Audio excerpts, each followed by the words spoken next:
Bonjour chers élèves, aujourd'hui on va voir la dernière leçon de la partie électricité qui est aussi la dernière leçon du programme.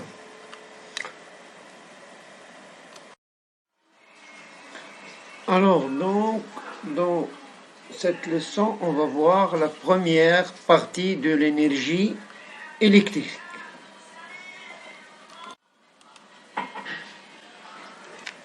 Alors en premier lieu, on se pose la question comment l'agence urbaine de distribution d'eau et d'électricité calcule l'énergie consommée dans une installation domestique. Comme vous le savez tous, dans chaque installation domestique, l'agence utilise un compteur électrique qui permet de calculer l'énergie consommée pendant une période quelconque, une période de 1 mois. Donc, alors tout d'abord, on va commencer par la description du compteur électrique. Comme vous le voyez sur la photo, on a ici un compteur électrique. Ce compteur électrique porte des valeurs. Ce sont les caractéristiques de ce compteur. Il a été nommé par le constructeur. Donc vous voyez tout en haut une valeur de 120 volts et ça exprime la tension nominale. Au-dessous, une valeur entre 10 et 30 ampères et ça exprime l'intensité minimale et l'intensité maximale d'utilisation de ce compteur. À la droite, on a une valeur dans un cadran, c'est la valeur d'énergie consommée. Au-dessous, il y a l'unité, c'est le kilowatt-heure, c'est l'unité pratique ou l'unité hygiène. Tout en bas, on a un disque qui tourne, c'est le disque du compteur. Et au-dessous, on a une constante, c'est ici, il est écrit 4 Wh par tour, c'est ce qu'on appelle la constante du compteur. Donc, alors, quelle est la relation entre l'énergie consommée et les paramètres du compteur? Comme on vient de dire, sur chaque compteur, on trouve une constante C. Cette constante est appelée constante du compteur. Son unité, c'est le Wh par tour. Alors, que exprime cette constante? Cette constante exprime la valeur d'énergie consommée pendant un tour complet du disque du compteur. Je m'explique. Sur notre contour, C est égal à 4 Wh par tour. Ça veut dire que lorsque le disque du compteur effectue un tour complet, dans ce cas-là, la valeur d'énergie consommée dans l'installation de la maison est de 4 Wh. Donc, s'il effectue 2 tours, donc l'énergie consommée serait 2 tours fois 4 Wh par tour, qui va nous donner 8 Wh. Si le disque du compteur effectue 10 tours, alors l'énergie consommée par l'installation serait 10 tours fois 4 Wh par tour, qui va nous donner 40 Wh. Donc, comme conclusion, l'énergie électrique consommée dans une installation domestique pendant une période T, elle est égale au produit de la constante du compteur C par le nombre n du tour du disque du compteur. Et on écrit E est égal à n fois C. Avec E, c'est l'énergie électrique consommée en Wh.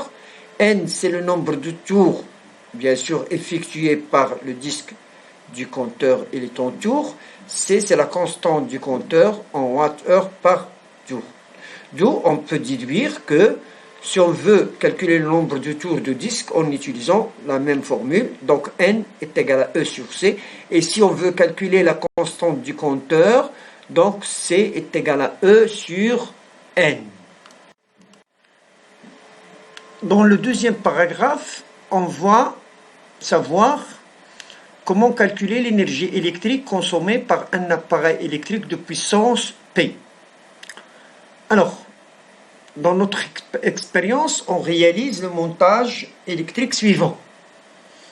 Une lampe de caractéristiques nominales 150 watts de 120 volts fonctionne pendant une période de 2 heures. Bien, au début de l'expérience, le compteur électrique affiche la valeur 0 kWh. À la fin de l'expérience, c'est-à-dire après un fonctionnement de 2 heures, le compteur affiche la valeur 0,3 kWh qui est égale à 300 Wh. Et on voit aussi que l'ampèremètre indique une valeur de 0,68 ampères. C'est la valeur de l'intensité qui circule dans le circuit. Et le voltmètre indique la tension aux bornes de la lampe qui est de 120 volts. Donc, si on calcule la puissance P de la lampe, alors P est égal à U fois I, c'est égal à 220 fois 0,68 qui va nous donner presque 150 watts. On a vu que l'énergie électrique consommée par la lampe après 2 heures de fonctionnement, c'est égal à E, est égal à 300 Wh.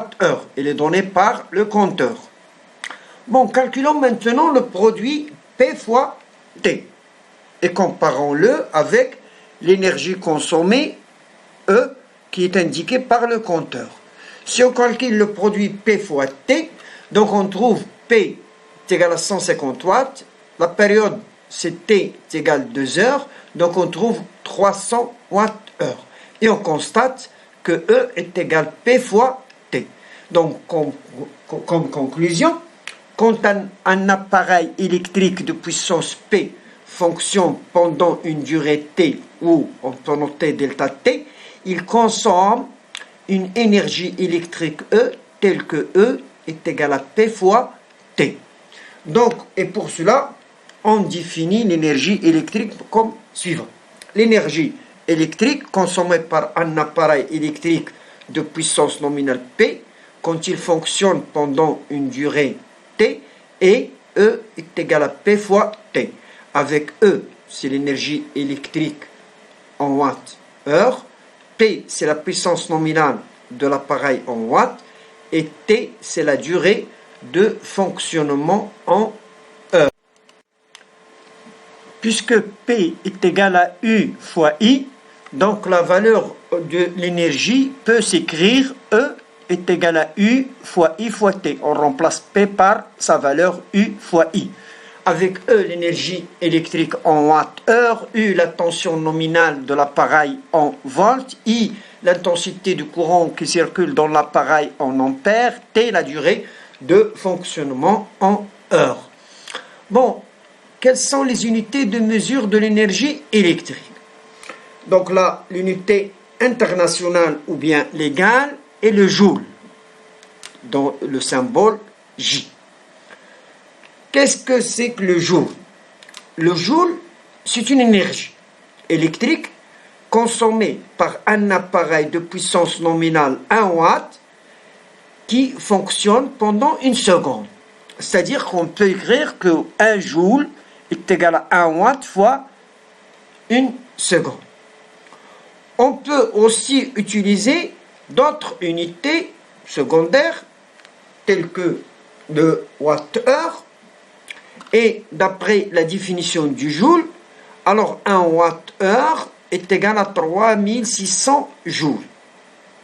On utilise aussi le kilowatt-heure, tel que 1 kWh est égal à 1000 Wh est égal à 3 600 000 joules, c'est-à-dire 3,6 10 puissance 6 joules.